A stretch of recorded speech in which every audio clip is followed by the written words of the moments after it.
All right, so I had confused everyone during class by not solving correctly 1.10 problem sub problem D. So I'm going to do that now. So the first thing that we're going to do is write out what the problem is, which says how does this thing change over time? So what is this thing? Capital times the derivative of y with respect to k. So that's the rental rate minus delta. Okay, so this is like net capital income. And then down here, we're going to have y minus delta k, which is net output. So that's output minus depreciation.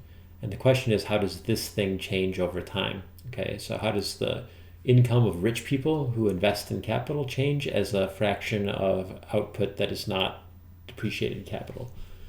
Okay, so if Piketty is right, then we expect this thing to go up over time. The rich people are getting richer and the poor people are getting poorer. Okay, the capital holders are getting richer and poor people are getting poorer.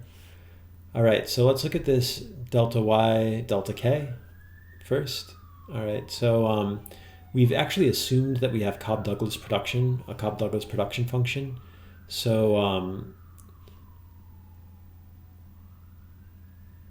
if you look at delta y, delta k, so let's actually just do that. So it means we have k to the power alpha, let's say al to the power 1 minus alpha is our production function. So the derivative with respect to k is going to be equal to alpha k, alpha minus 1, al 1 minus alpha. Or we can actually write that this way, alpha times k to the negative 1 times k to the alpha al 1 minus alpha, or in other words, alpha times y divided by k. Okay.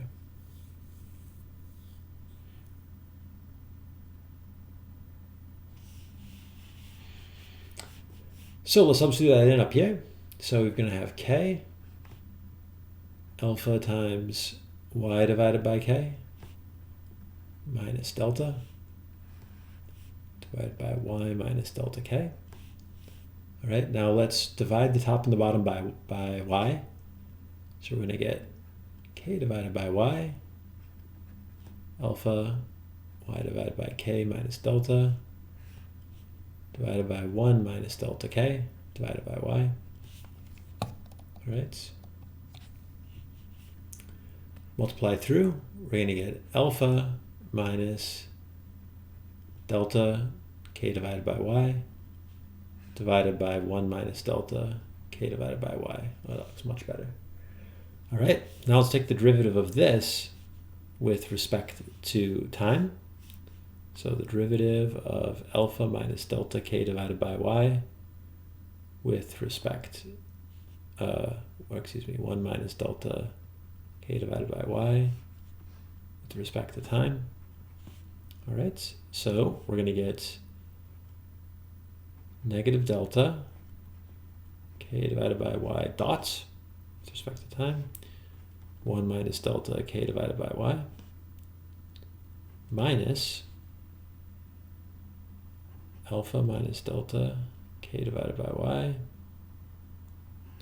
divided by 1 minus delta k divided by y squared. And then here we're going to have a negative delta k divided by y dots. Okay. So far, so good.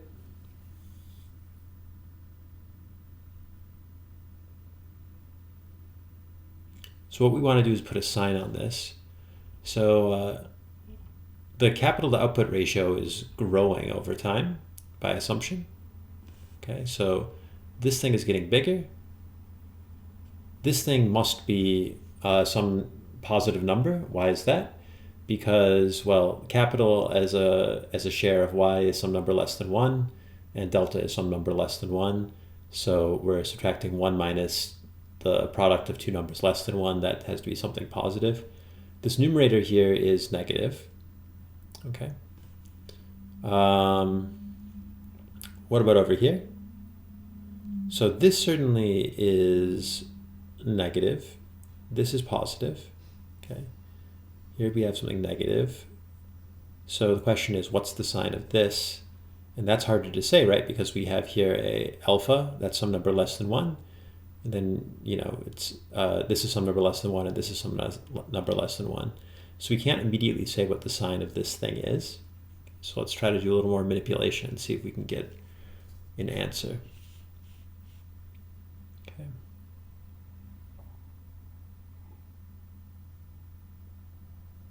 So I think one thing we can do here is we can do this. Let's take this negative delta k dot y and put it out in front. We're factoring that out of both sides, out of both terms. Okay. Then let's multiply and divide by 1 divided by k divided by, we're going to multiply and divide by this denominator here. So we're going to get this thing squared. Then we're going to get 1 minus delta k divided by y minus alpha plus delta k divided by y. Here, these guys cancel out. So we get negative delta k divided by y. This thing here in the denominator squared. And then here we're going to get a 1 minus alpha. Okay. So this is positive. This is something squared, so it's positive. This is negative, and this is positive, okay?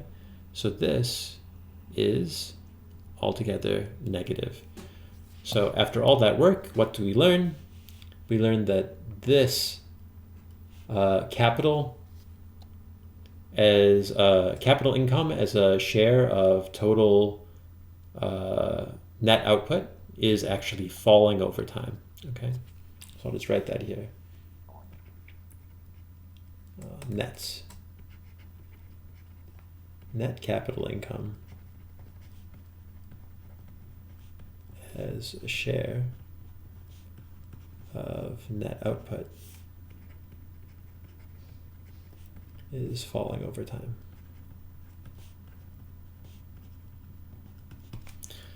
Okay, so that's that. Apologies again for muffing it up during class, but if you follow this one, that should be correct.